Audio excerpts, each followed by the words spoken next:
You know, for a lot of us, there's this giant wall between faith and reason. We're often told that the divine is just a mystery, something you can't really think about too hard. But what if that's not the full picture? What if the creator is actually the ultimate rational principle behind the laws of physics we study every single day? It feels like we're always presented with this false choice, doesn't it? On one side, you have blind faith. Just close your eyes and jump. On the other, you've got this idea of a cold, meaningless universe that's just one big cosmic accident. It's a trap. And honestly, neither option feels intellectually satisfying. Is that really all there is? Well, what if there's another way? A path that doesn't ask you to switch your brain off? What if there's an intellectual framework designed not for blind belief, but for clear-eyed recognition of a system that is profoundly coherent and integrated? That's what we're going to unpack today, a truly rational approach to the divine. All right, so here's our game plan. First, we'll define that intellectual missing link. Then, we'll look at a key verse that seems like a paradox. After that, we'll explore a system that operates beyond our standard logic, make it concrete with a symphony analogy, and finally see how this all shifts us from just believing to actually recognizing. Okay, let's dive right in. The problem we're tackling is huge. How does a rational mind even begin to think about an infinite creator without, shrinking it down into some small human-sized box that just doesn't work? How do we connect our logic to a reality that's bigger than our logic? To crack this, we're going to focus on one central piece of data. It comes from the Quran, and at first glance, it looks like an impossible contradiction. It's a verse that seems designed to short-circuit our normal way of thinking. Here we go. He is the first and the last, the manifest and the hidden. Just let that sit for a second.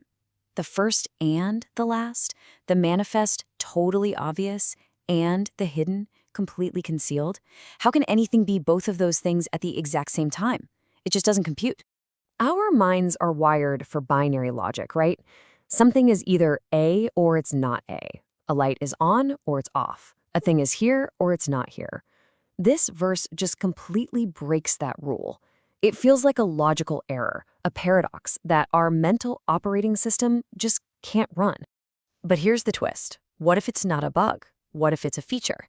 The source material actually presents this as an intellectual guardrail. Think of it as a safety feature. It's there specifically to stop our minds from making that one critical mistake, trying to cram the infinite into a finite box.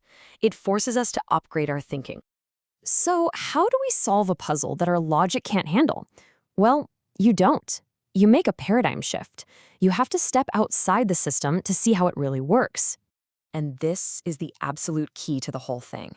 The verse isn't saying something is literally hot and cold at the same time. No, it's describing something that has absolute sovereignty over the concepts of hot and cold. It's not playing by the rules of our system, it wrote the rules of the system. Let's break that down, starting with time. The first doesn't just mean really old. It means the ultimate cause, the thing that started everything with nothing before it. The last means the ultimate endpoint, the final destination after which nothing else exists. See? It's not on the timeline of past and future. It holds the entire timeline in its hands. Now, apply that same idea to reality. The manifest is what we can see and study, the laws of physics, the patterns in nature. That's what science is, right? It's the study of the creator's manifest work. But at the same time, the hidden means the core essence of the creator is totally beyond our physical senses. We see the painting, but we can't see the painter. Okay, I know, that's all pretty high-level stuff. It's a little abstract. So let's ground it in something we can all relate to. Let's use an analogy, the universal symphony. Picture it like this. First, you have the composer. That's the creator, the one who wrote the entire piece and established all the rules of harmony. Then you have the score.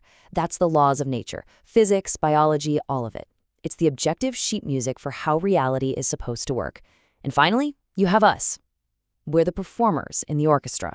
And this is where it gets personal. Your role isn't just to sit there passively.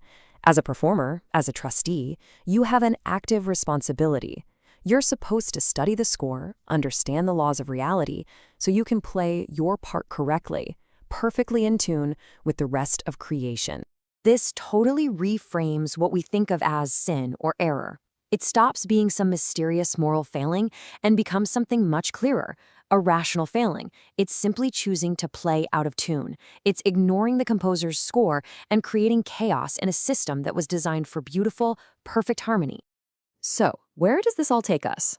This entire framework is designed to move us from one state to another, from subjective belief to something much more powerful, objective recognition.